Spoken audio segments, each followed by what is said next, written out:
Okay, number 11.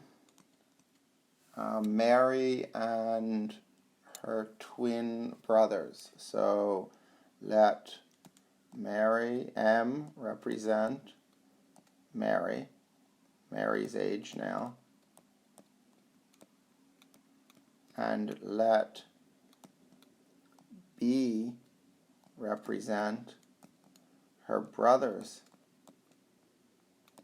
age now, right? Because they're twins, so each brother has the same age. So it says Mary is 3 years older than her twins, so her brother plus 3. Then it says next year, so next year, the sum of their ages of all 3 will be 102. So that means next year, M plus 1, that's Mary's age next year, plus her brother's age next year, plus her brother's twin next year, equals 102, right? So there's the 2.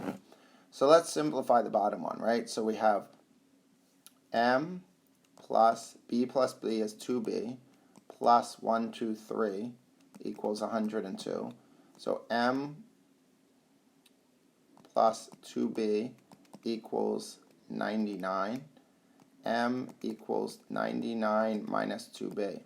So the 2 equations are M equals B plus 3 and M equals 99 minus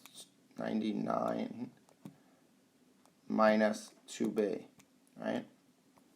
Okay, so equal value methods. I have B plus 3 equals 99 minus 2B. Add 2B to both sides. 3B plus 3 equals 99. 3B equals 96. B equals 32. So each twin is 32 years old. And now Mary, let's use this one for that. M equals B plus 3 equals 32 plus 3. M equals 35. So Mary is 35, and the twin brothers, are both 32 years old, right?